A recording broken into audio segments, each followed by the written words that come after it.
the quest for love. Okay? So, what is this noose looking for at the end of the day? What is this noose looking for? It's looking for fundamentally love. Okay? Everything that we do, okay, we don't just wake up one fine morning and decide certain things that we want to do. It's dictated by what our noose dictates. Okay? Everything that we do. Even the coffee, when you wake up in the morning, certain rituals that you do, is based upon what the noose says. Okay? What does the noose say? You can't function this morning without a cup of coffee, so go get a coffee. Okay? You cannot function in your life without this, so go get that. So it constantly tells you over and over and over again certain things, and based on that, you just do it. Basically, we are slaves to our noose.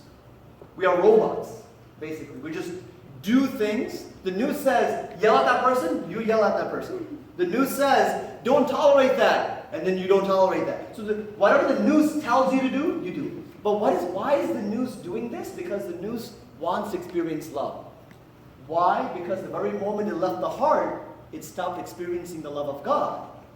And it's trying to figure out how it can experience love. So, oh, by the way, have you seen that icon before? Do you know who that is? Saint Marina. Saint Marina. Do you know about, you probably know about Saint Marina. Yes. Speak about Saint Marina. She was persecuted for her faith and put in prison where the devil tormented her. Yes. And then she, I guess, wrestled with the devil. She took a hammer, an iron instrument that she had in her prison, and started beating the devil. The devil physically came into tempted her, in the sense where the devil physically came to her and said, "Hey, renounce the faith. Why are you enduring this so much?" Right? What did she do? And that's why I love this icon. You don't see a female taking a hammer and beating the devil. And also when we think of saints, we only think of old bearded men. Okay? All right? That's the only thing that we think about when we think of saints. There are hundreds of female saints, and there are hundreds of married saints in the church. People don't know this. Our professor from seminary, Dr. David and Mary Ford, came out with a book called Lives of Married Saints. It's basically a synaxarion, Lives of the Saints, particularly those who are married. Okay? From the 18th century, from the 19th century, right? So this female saint, Saint Marina, taking a hammer and beating the devil, saying, "Stop it, devil, stop it." Okay? So it shows the endurance that females and males also endure temptations to struggle with their temptations and their passions. So I think I've shared this, a few years ago at New Year's retreat in Houston, what we did a few years ago. This is our fallen state. This is a fallen state in the sense where before the fall, we were in communion with God. Okay, everything was good. We had the image is the potential, and we were growing towards the likeness of God. But when our ancestors fell away from God, the noose became darkened. The meaning and life, everything was lost, basically. Okay? What is the purpose? They don't know anymore, because the purpose was defined by the relationship that they had with God. And what was the purpose? To experience the love of God. To experience Him. So, how do we understand this? Communion with God. Parents, when you have children, when you're getting married, you know that when you have children, they're going to rebel. They're going to, say bad things to you. You have to take care of their poop. You have to feed them. And after all these different things, they still will not be appreciated. And yet, there are thousands of people still decide to have children. Why? Why go through that hassle? You're not going to be, you're not going to be satisfied completely with the children, because they will be rebellious. And yet, we still end up wanting to have children. Why? See, it comes down to the word love. There's something that you get in that relationship, that you're willing to tolerate certain things about their behaviors, because the relationship itself, being in the relationship itself, we experience something that gives us meaning in our life. That's what our ancestors experienced in the Garden of Eden. Okay? That's why God created the world. When your Sunday school child asks you the question, why did God create the universe? Why did God create us? It's very simple. So that He can love us. It's a relationship. Right? We experience love. And our ancestors fell away from that love. So they lost meaning and purpose in their life. What did they do? They're looking for love. We're looking for love. Monastics are looking for love. Married people are looking for love. Each and every person are looking for love. And instead of connecting ourselves to God, the easy route is what? Connecting ourselves to pleasures, passions. Because pleasures and passions, you know what it provides? It doesn't provide love. It provides a quick and easy fix that we experience in happiness. To a certain degree, happiness makes you feel loved. It makes you feel loved. It's not real love. It gives you a sense of feeling of love, right? It's actually self-love. It's the opposite of divine love, right? Pleasures is self-love. It's like nobody loves me. God doesn't love me. I have to begin to love myself in a narcissistic way. Self-love. So cutting away from God, in my quest towards love, I fall into self-love, into pleasures. And what happens? Does it provide you with meaning and purpose in your life? It doesn't. We get stuck in pleasures. Hence, we fall into addictions. So sin and addictions, the way sin works, is very similar to how addiction works in our life. Okay? Very simple example. When we talk about, for example, a child lying, you tell your child, do not lie, do not lie, do not lie. The first lie, let's say they get away with it. The child builds tolerance, right? And the next lie would be a little much more conniving and much more deep. The third lie will be a little bit more and more and more. Before you know it, the child will start lying without feeling any sense of shame and guilt, right? We do the same thing in our own life. The news says, hey, it's okay, and we'll justify. The news will give you reasons as to why you should do it, right? And will tell you, continue on, continue on, continue on. More that you continue in that path, the more you begin to create a cycle for yourself and you get stuck in it. Because behind those thoughts, the news basically says you will feel meaning. You will feel loved. You will feel a sense of purpose. But it doesn't. Right? So the devil lies to us. Okay? And a very important thing that I want to mention here is this, that people say the Orthodox Church, I've heard people say that in the Orthodox Church we don't talk about the devil. We don't talk about sin or passions, anything like that, without talking about the devil. Okay? The devil influences our thoughts, our news, and what we believe and what we say and do and think. So what is sin? It is the misuse of the energy of the soul. Okay? God has given us the grace of God, the energy within our soul. Sin is a result of darkening of the nous. Metropolitan Herotheos says this: the movements of the soul's energies, contrary to nature, is what was called passions. Okay? So sin leads us to passion. So the movements of the soul unnatural. So what does that mean? For example, I feel hungry. Okay? I eat to satisfy my hunger. But when I begin to eat to satisfy my taste buds to the extreme where I cannot eat anymore, it becomes gluttony. Make sense? Something that's natural to us because we have to eat. We have to eat to sustain ourselves. But taking something that is natural to the human body and making it unnatural to the soul is what's passions or sins. Okay? Passions when love does not turn towards God but turns towards creatures. The same thing is true with other powers of the soul as well. Another example, physical relations. God allowed physical relations within the context of marriage for procreation to continue life in this world because of death, basically. If death did not come into play, then there is no reason for physical relations, right?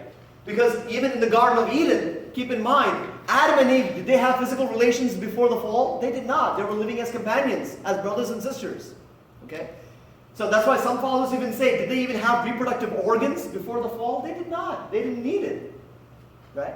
It was so the fact that we have reproductive organs is because of the fall. We fell away from God, hence we experienced physical death. Hence, God allowed us to have the reproductive organs so that we may continue life in this world. Okay?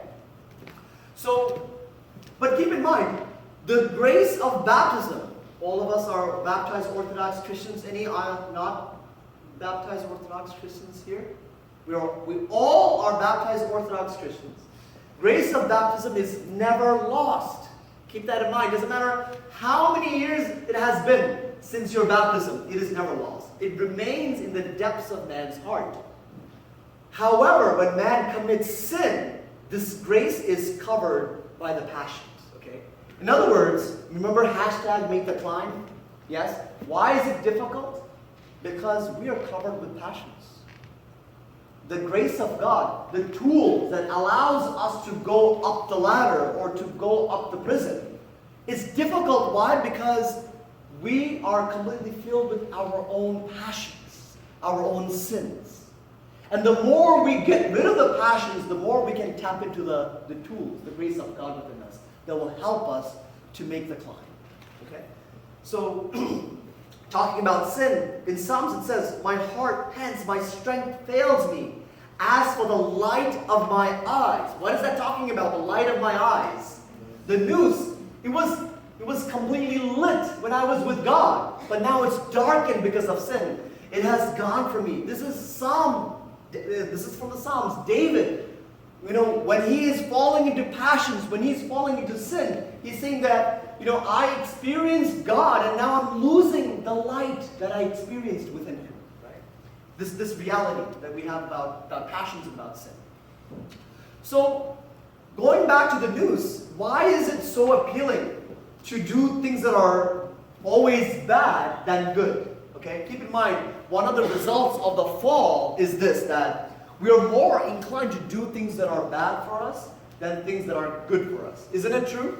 Right? It's easier to sit down and to watch TV for hours than to be on the treadmill or to exercise for an hour. Right? Why? Why is it? It's because of the fall. Because our souls and our bodies have fallen away from God. We are, the potential to do good, you have to make a conscious effort to do what is good. It's more easy to do what is bad. Okay? Because we fell away from God. So that's where the noose hates discipline. The noose hates structure. The noose hates rules and regulations. It doesn't want to follow that. Right? So what is a noose experience? See, what we're looking for in the noose, when it's scattered all our senses, is basically a play of neurotransmitters in our head. Okay, you know what neurotransmitters are? Are just chemicals in the brain. Okay?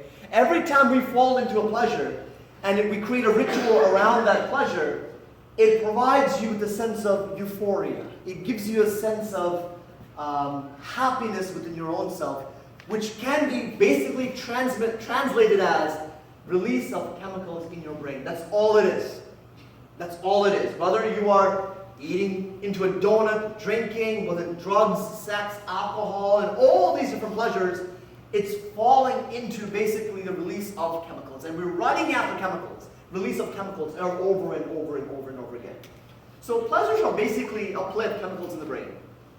Chemicals, experiences of the senses, enters into the body, causes chemical reactions, which leads to changes in emotions. Now keep in mind, a person who has undergone pain in their life, I'm talking about emotional pain, I'm talking about depression, anxiety, suffering of losing somebody who's close to them, all these different emotions that we don't like talking about, we don't like to admit about of our life, whether it be your relationship with your parents, with your siblings, with your spouse, with your children, whatever it may be, things that are uncomfortable, that we don't know how to deal with, How do we end up dealing with it? The quick and easy fix is always to make ourselves happy, okay?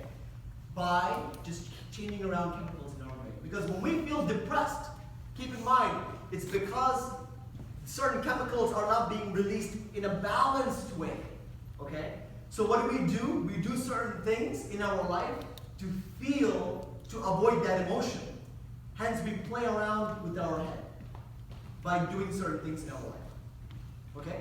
So, does that make sense? Yes? We feel uncomfortable living in our skin.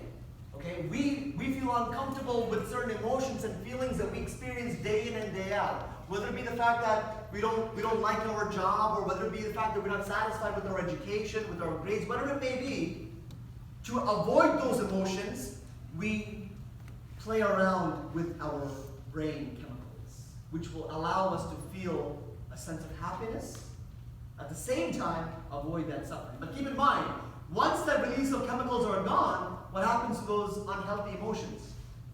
It just comes back. So what do? Quick fix. What do you do again? Quick fix. What do you do again? Quick fix. And then your body becomes dependent on that chemical. That's basically addiction. Right? Your body basically saying, get more, get more, get more. You need it. The noose is acting up again. So compulsively the noose will tell you, go get it, otherwise you'll die. All right? When you talk to, I work with veterans who struggle with addiction, and they say that the craving is so intense they feel like if they don't get it, they're going to die. Right? They get to that level where the passions and sins are so overwhelming within them. The noose forces them to believe that the only way to get rid of this overwhelming craving feeling is to yielding to it. Congratulations, you have addiction. Right? That's dependent on the fact that you're just forcing yourself into that cycle over and over again. So altering brain chemistry produces certain chemicals that gives you a sense of pleasure. Dopamine, endorphin, serotonin. That's basically what happiness is. Okay? Happiness is not getting a good car, or a great house, or having a lot of children. Basically, happiness is the release of chemicals in your brain. That's all it is.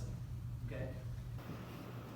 So, a quest for meaning that we all look for is basically a quest for love. We're looking for love. Man lost his goal, meaning in life, by losing communion with God.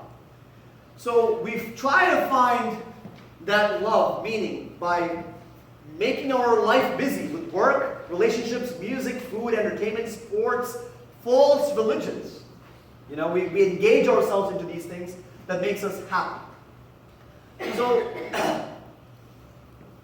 I'm not going to go too much into this, but basically, all the senses that we see and hear and touch and taste, everything, it goes to the few parts here that I want to talk about. The frontal lobes. This is the CEO of your brain. Okay, where are your frontal lobes? Point your frontal lobes. Right here. The CEO of your brain. Okay, this is where you make most of the decisions. Okay, so whether or not, okay, should I get Starbucks or Dunkin' Donuts? Right? The decision making is right here. But keep in mind, the frontal lobes are connected to the back of the brain, which is also the limbic system, the emotional part of your brain. So the amygdala here, this bulb-looking thing here, is the fight or flight response area of your brain that tells you, remember the noose is basically connected to that area, that tells you what you should do based upon your emotions. Constantly tells you, go get it, or you have to have it. Commercials being influenced with our head, or whatever it may be. So when there's a reaction that's happening here, it immediately sends messages here, telling us what to do. Now, what happens here? What makes basically our behaviors? Okay. The question is, how do you control these things? Do we have control over these things? Okay. And it goes back to the soul. What's happening in the soul? And this is a very important slide that I want to mention to you. You know, somebody asked me the question about how do I control my thoughts? How do I control my desires? Okay, I go to confession. I say things that I did this, I did that, blah blah blah blah blah. What happens to the next confession? It's the same confession over again, right? It doesn't change. I'm not changing as a person. Why? Because you think, see, the news tells you that as long as you do confession and you receive forgiveness, that you're set and ready to go. No. we end up doing things because, keep in mind, listen to what Christ said. Where our treasure is, that's where our heart will be. Okay? Our desires need to change. Our desires need to change, fundamentally. Not our thoughts. See, keep in mind, with thoughts, we can put another thought. Devil will give you another thought. We'll give another thought. Devil will give you another thought. And it becomes argument back and forth about thoughts. See, the devil argues with us based upon what we like and what we dislike. Okay? So what we need to do is the very moment we change our desires, he has nothing that he can provide us with. Right? So what needs to happen? There are three, just like the body, we have different parts within our body, hands, legs, head, heart, right? The soul has three energies, three parts to our soul, okay?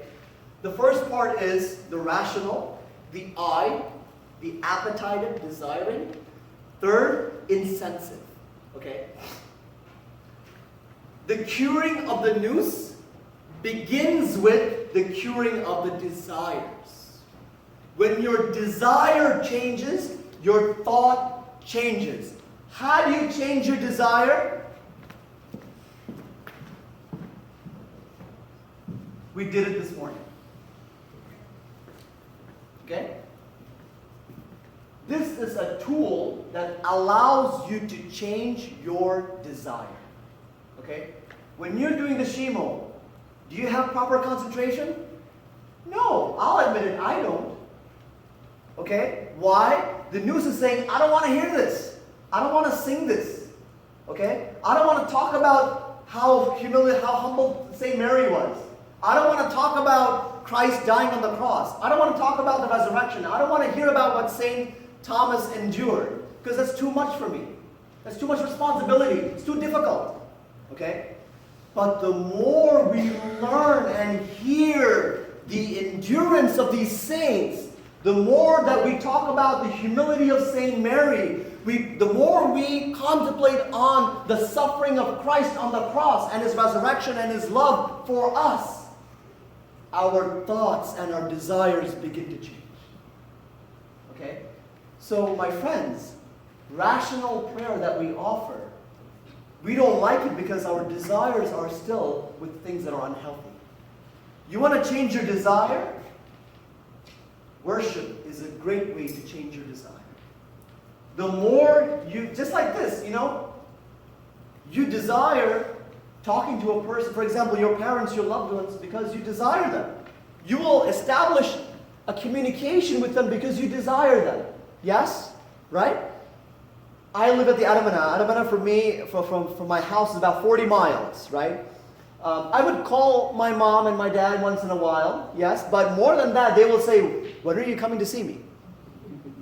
My first instinct would be, I just called you yesterday. Do you have to see me because of our responsibilities here and blah, blah, blah. But I would still make an effort to go and see them, because calling them over the phone and talking to them and interacting with them in person are two different things, right? Same thing. We could say the same thing. Hey, I could pray when I'm in my room. Why do I have to come to church? Right? It's the same idea. Okay? I can, if I say to my parents, I spoke to you over the phone, I FaceTimed you. Okay? I saw you over FaceTime. Is that enough? It's not enough. It's not enough. It's never, don't think that, but doing those things are bad. I mean, when you're praying in your room, praying at your house is a bad thing. No. Praying in your room, praying in your house is a supplement to what you do at church. Because God focuses his presence, his energies at church, at the consecrated place that we call, the building that we call the church. And we come together as a worshiping community and offer praise to God. And in continuation of that, do we do the prayers that we do during the week. So the more you begin to change your desire, the more the eye of the nous begins to look into our heart. Okay? And the will is basically this, how you execute what you want to do. Okay? Basically, this is a result of what happens here. Right? What you desire is what you're going to do. And what's desired is based upon what you look at. Right? So, within our soul, we have to begin to change our desires. So let me ask you this. What should you do when your mind is distracted in prayer? Okay, let's just say your mind is distracted in prayer, right? You have something really, so many things going through your mind. Your nous is distracted. What should you do? A simple thing you should do is, for example, when you lost your keys, right? For example, in your house or in your room, you're looking for something. You know how your eyes all of a sudden looks through in your head? Yes, you know how your eyes where did I leave my keys? Why does your eyes all of a sudden go above looking into your brain? Why? Why do you think that's the case? Why? Because the nous is searching in the brain exactly where you left that stuff. Okay? The nous is connected to the eye. It's not the eye looking exactly in different parts of your brain. It's the nous that's connected to the eye. Remember, the nous is connected to all the senses. The nous looking through your brain to figure out, where is it? I wonder where I left. And then you figure out where it is, right? Same way, that nous, when you're distracted in prayer, bring it back to the heart.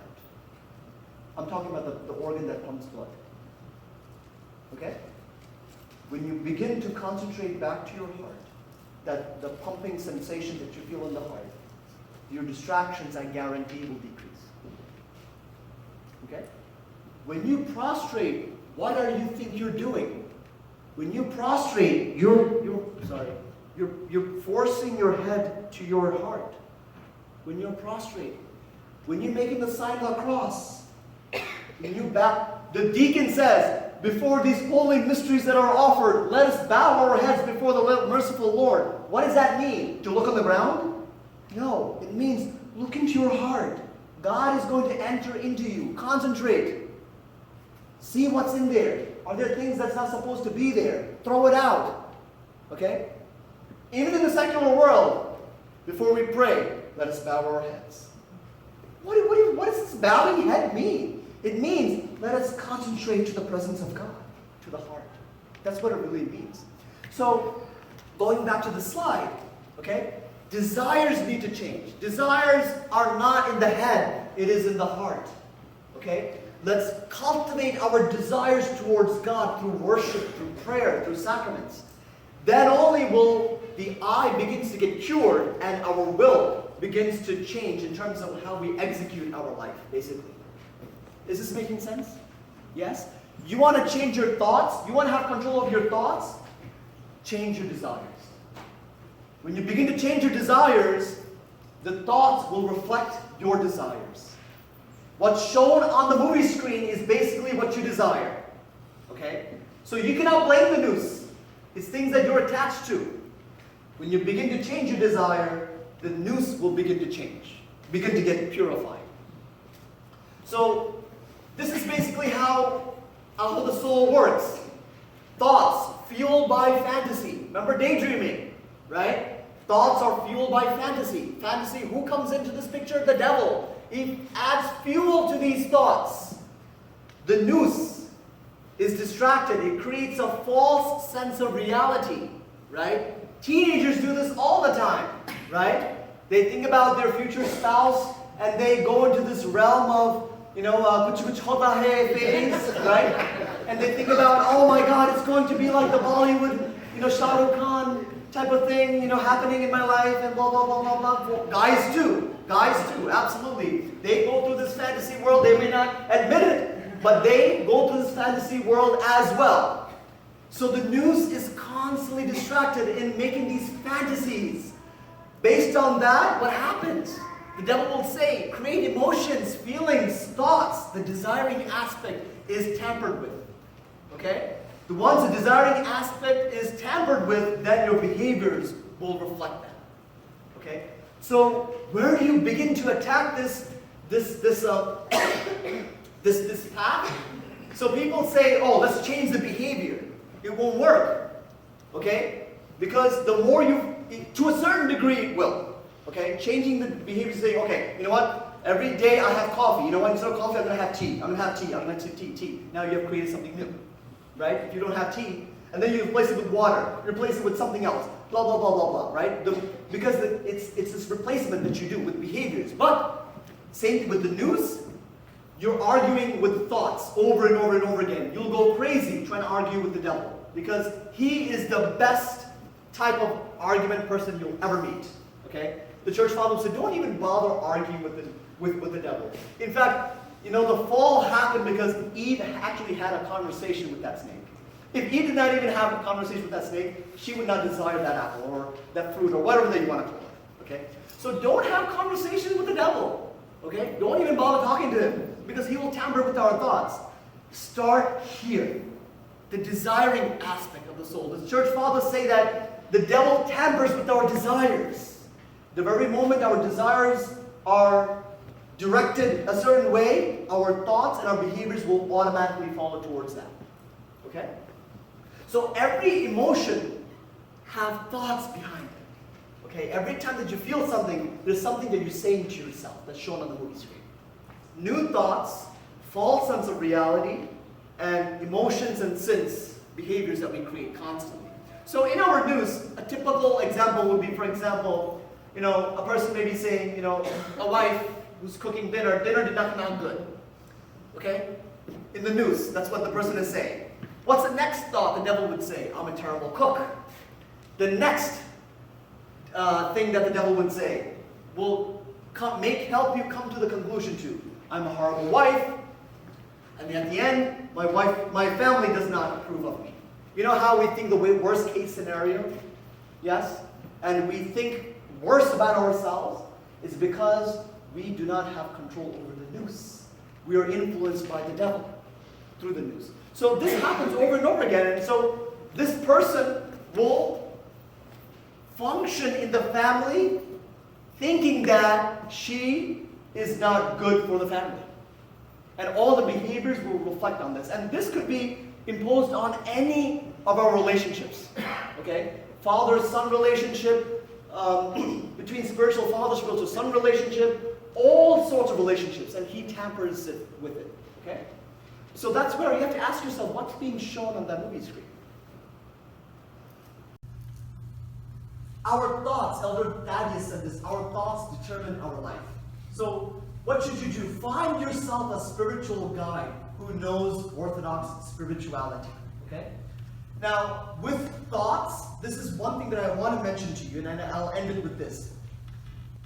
One of the greatest ways to keep the nous in check is by saying one of the most important prayers of the church, which is the Jesus prayer. Okay? Lord Jesus Christ, Son of God, have mercy on me. Okay, we know this prayer. Yes? And you may be saying, you know what, I've been practicing this over and over and over again, it's not working. Well, that's because you have not practiced properly, okay? And with patience, with guidance, okay? You don't just say, Lord Jesus Christ, have mercy on me, Lord Jesus Christ, have mercy on me. No, that's not how you do the prayer. That's not how you do the prayer. Every time you do this prayer, you have to have the nous connected to your heart. You have to direct your energy towards your heart. That's why it's known as the prayer of the heart. Okay? And I'll speak more about that in the third session, about the Jesus prayer. But one thing about this prayer is the church fathers compared it with the story of the prodigal son. The prodigal son left the house and squandered everything that he had. Yes? So when he comes back to the house, what is he going to say? Hey, Pops, what's going on? Is he going to say that? No. Have mercy on me. Right? The nous became a prodigal son. Yes? Squandered everything it had. And it's trying to come back to the house. When it comes back to the house, what's the response? Have mercy on me. Right? That's why this prayer is known as the prayer of the heart. This prayer allows us to experience the grace of God that dwells within our heart. Okay? Survey your thoughts. See what is constantly showing on the news. Process your thoughts, which is spiritual guide. Ownership of our life begins with taking ownership of our thoughts. Cultivate virtues, directing the soul's energy towards what is helpful. Okay? Always ask yourself, what I'm doing? Am I doing it out of ritual? Am I doing it because it is part of routine? Am I doing it because I'm just going along with the flow? Because if you are, you're no different than a robot. Being a human being, God wants you to take complete ownership of your life with the guidance and the grace of God. Okay? This is fundamentally Orthodox spirituality. Orthodox spirituality is about liberation, not slavery. Orthodox spirituality is about experiencing God, seeing God, experiencing His love. For that, we need to sacrifice happiness. Okay? If we're stuck with just content with just having Baskin Robbins for the rest of our lives, we will not experience anything else greater than that. Okay?